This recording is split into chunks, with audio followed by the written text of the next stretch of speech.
orang yang gitu loh. Sampai kalau nggak salah dalam beberapa video terakhir saya katakan kalau bisa nanti penguasa siapapun menggantinya, undang-undang ini masukin ke peti, petinya dikunci, saat petinya dilempar ke kutub utara, kemudian kuncinya dilempar ke kutub selatan, saking gitu loh, iya kan? Bagaimana undang-undang ini benar-benar dimanfaatkan oleh penguasa.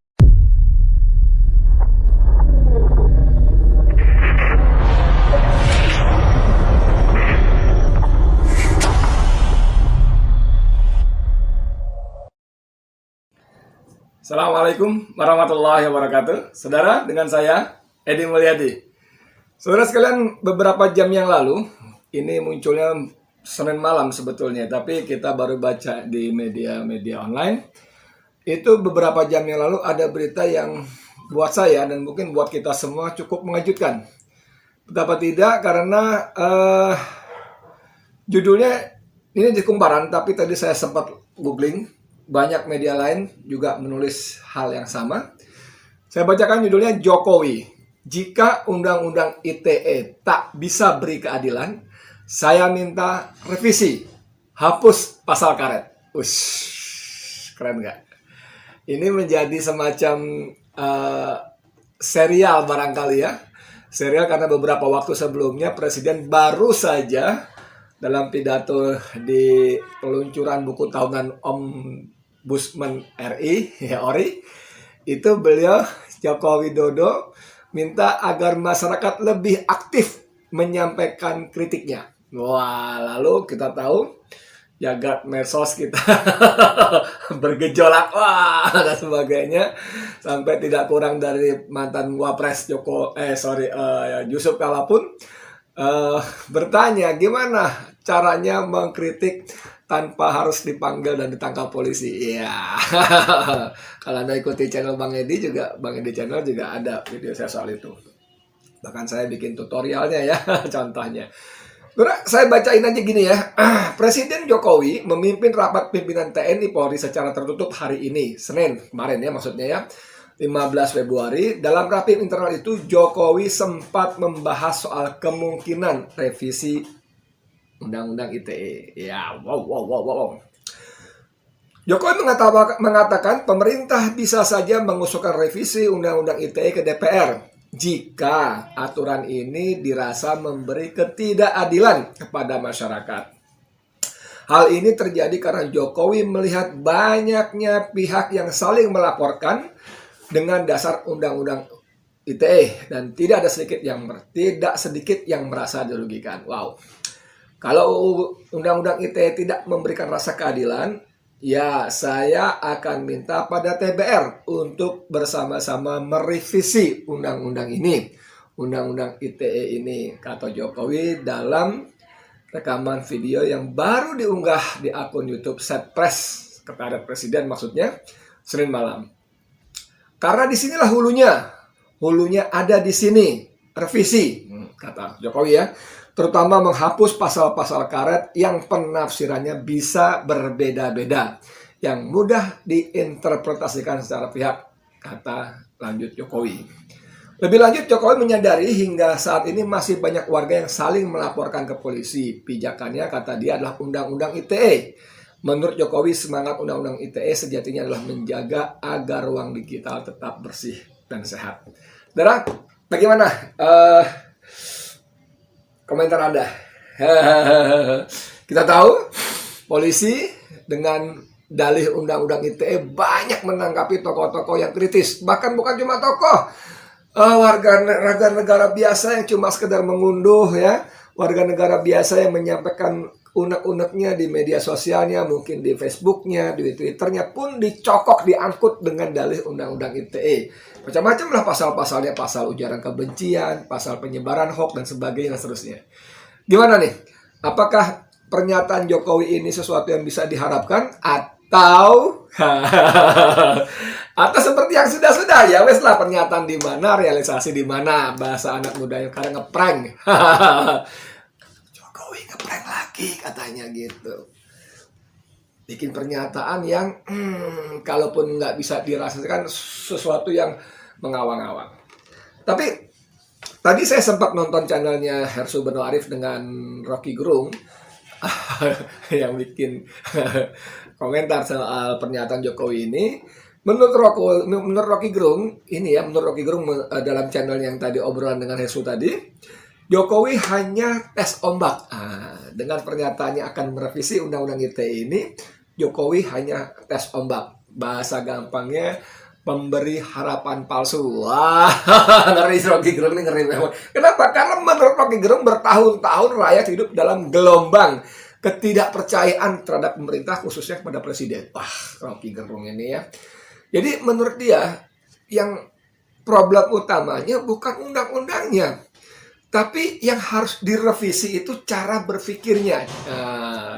Cara berpikirnya bagaimana undang-undang ini tidak dijadikan alat untuk menangkapi orang-orang yang berbeda tempat, posisi, berseberangan, apalagi sampai berhadapan dengan kekuasaan.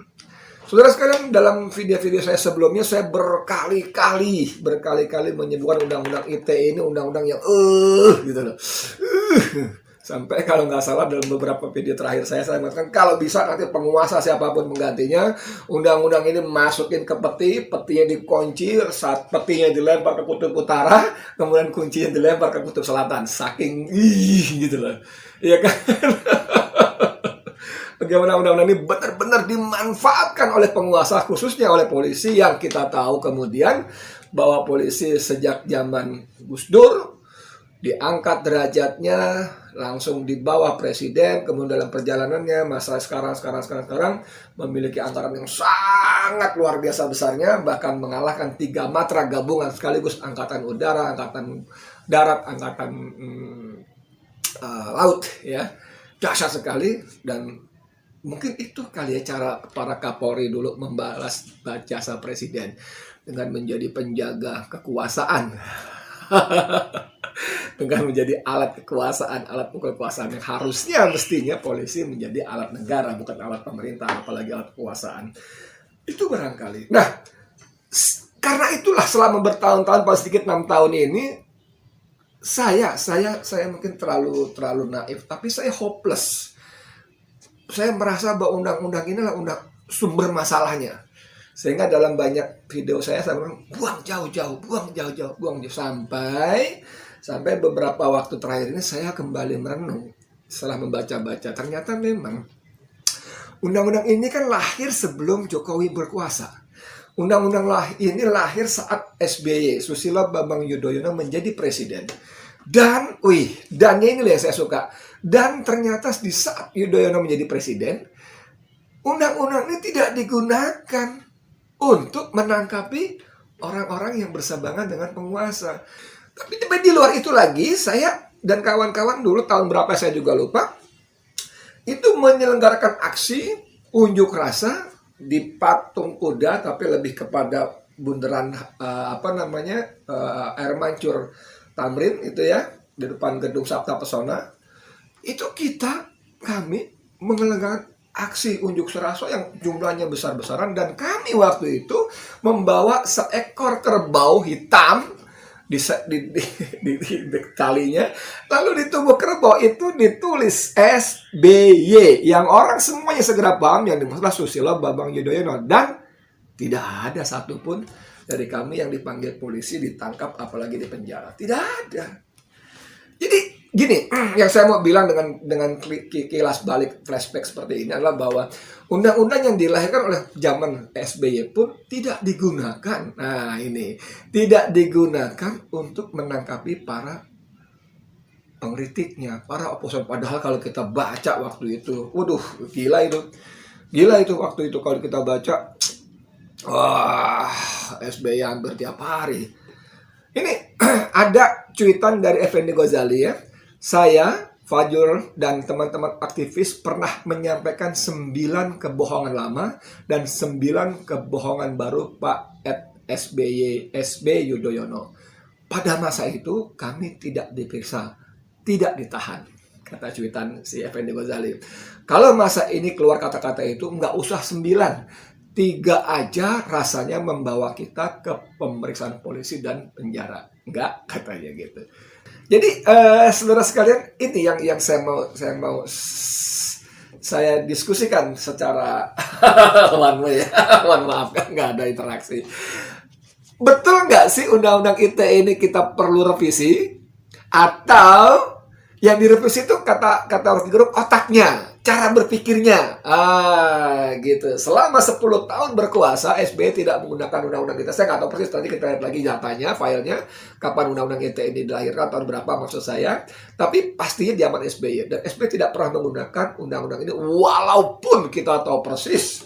Luar biasa.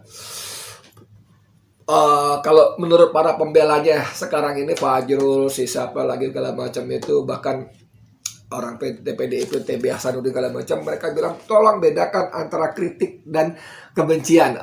Itu kuno banget itu, klise banget. Ini terjadi pada zaman SBY. Jadi saya serahkan kepada Anda semua pertanyaan, betul nggak sih undang-undang ITE perlu direvisi atau cara berpikirnya? Cara berpikir penguasa khususnya aparat penegak hukum. Jangan dikit-dikit, apalagi dalam berita-berita sebelumnya Jokowi juga minta agar polisi tidak sembarangan memproses aduan laporan yang terkait undang-undang ITE ini. Gitu dulu deh ya. Kalau saya sih sebetulnya kalau mau gampang, karena kalau revisi ini kan mau melibatkan DPR, ongkos, waktu, biaya. Kalau mau gampang, udahlah, ubah cara berpikir penguasa, khususnya polisi di bawah Jenderal Sigit, Listio Sigit Prabowo, ya, ubah.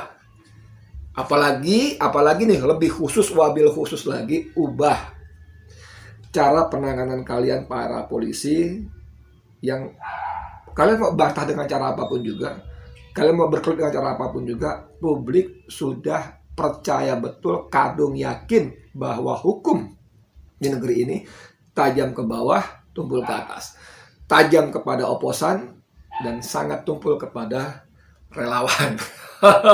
Berapa banyak laporan-laporan pada Abu Janda, kepada si Desi itu Denny Siregar menurut saya, pada Ade Armando dan sebagainya, pada Dewi Tanjung, yang mulutnya mengerikan itu, berapa banyak, hampir tidak ada yang diproses. Saya pernah melaporkan Sukmawati Soekarno Putri karena dia mengatakan lebih apa waktu itu ya, lebih mulia, lebih berjasa mana Presiden Soekarno atau Nabi Muhammad yang mulia, lebih penting, lebih berharga mana Al-Quran dan Pancasila. Saya laporkan ke Polda, ke polisi, waktu itu Bareskrim, tapi kemudian dia limpahkan ke Polda, dan setelah menunggu sekian lama saya dapat surat bahwa tidak bisa ditangani, kasusnya tidak bisa dinaikkan menjadi tingkat penyidikan sehingga kasus ditutup, close.